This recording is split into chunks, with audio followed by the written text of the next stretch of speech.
Amorim va-t-il exploiter les ailes d'Enrique? Le plan choc se dessine. Supporters parisiens, bienvenue sur PSG Time pour cette preview explosive du match Sporting CP, Paris Saint-Germain en Ligue des Champions, ce mardi 20 janvier 2026 à 21h à El Estadio José Alvalade.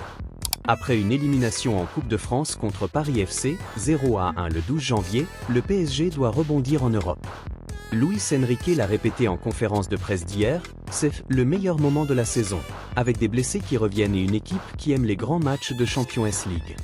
Mais face à Ruben Amorim et son Sporting redoutable à domicile, la question brûle, le génie tactique portugais va-t-il cibler les faiblesses des ailes parisiennes, Hakimi et Mendes?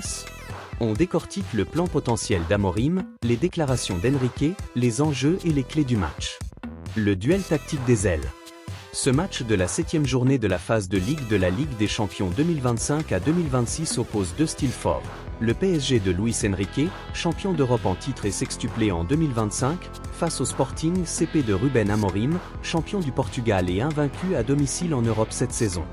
PSG arrive avec 13 points, 3e du classement, après un 3-0 contre Lille en Ligue 1 le 16 janvier et une défaite en Coupe de France contre Paris FC, 0-1 le 12 janvier. Sporting, 14e avec 10 points, doit gagner pour viser le top 8. Conférence de presse de Luis Enrique, 19 janvier 2026, les clés de ses déclarations. En conférence d'avant-match à Lisbonne, Luis Enrique a été clair et combatif. Sur la saison, on est dans la partie importante de la saison et on est en train de récupérer des joueurs blessés. Je pense que c'est le meilleur moment de la saison. Il faut bien préparer les matchs, être attentif.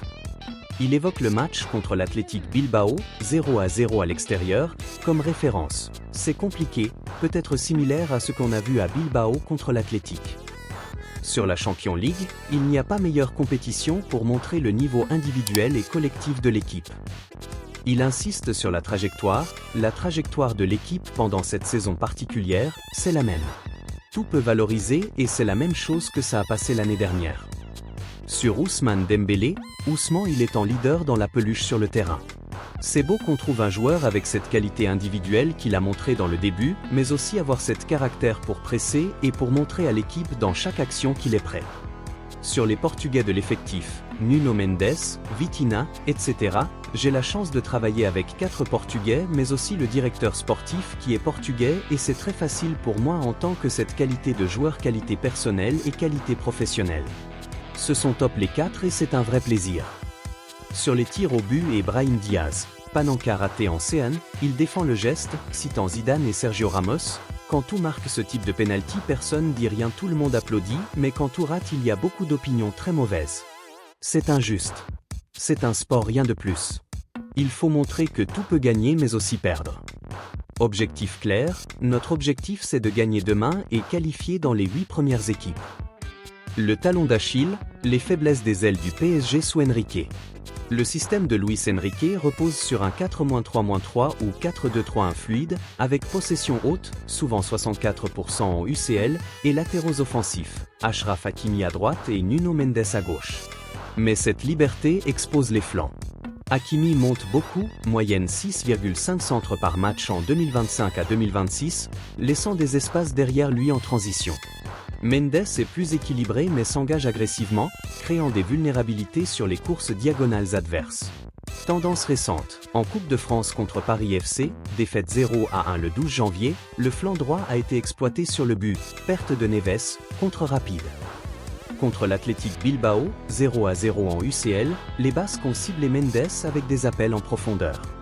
Le contre-pressing parisien est moins intense depuis la trêve hivernale, avec fatigue accumulée. Pas de coupure après la Coupe intercontinentale. Masterclass d'Amorim, les armes du Sporting sur les ailes. Ruben Amorim, connu pour son 3-4-3 équilibré, devenu 3-4-2-1 parfois, excelle à créer des supériorités numériques sur les ailes. Ses latéraux, Fresneda à droite, Inacio ou Morita polyvalent, montent en soutien des ailiers rapides. Jeuny Catamo, 4 buts en UCL, Francisco Trincao, créatif, et Victor Gyökeres, 20 buts en 2025 à 2026, menace centrale qui attire les centraux et libère les ailes.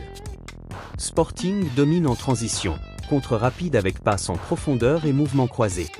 À domicile, Estadio José Alvalade, Sporting est invaincu en UCL cette saison, avec un pressing haut qui force les pertes et exploite les espaces derrière les latéraux offensifs.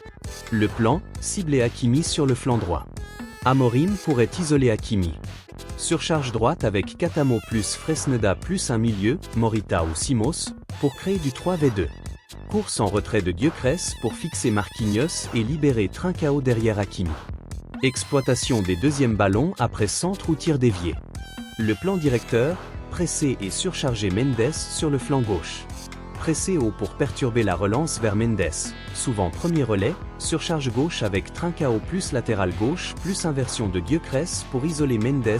Course diagonale pour exploiter l'espace quand Mendes monte, il s'engage agressivement. Changement de direction rapide pour surprendre en transition. Impact décisif, ce que ça signifie pour le PSG. Si Amorim réussit, il force Enrique à ajuster, moins de montée des latéraux, plus de repli défensif, perte de fluidité offensive. Cela crée des occasions directes, contre, deuxième ballon, et un avantage psychologique, un but au déstabilise Paris. Mais PSG a de la profondeur, Dembélé et Kvaratskhelia, si dispo, pour contrer, Vitinha pour dicter le tempo, Marquinhos pour équilibrer. Un duel tactique explosif, allez Paris. Sporting PSG ce 20 janvier 2026 sera un choc d'entraîneurs. Amorim v Enrique, Elvezel. Le PSG doit retrouver son intensité pour contrer le plan portugais. Sur PSG Time, on croit au rebond. Restez connectés pour le débrief post-match. Allez Paris!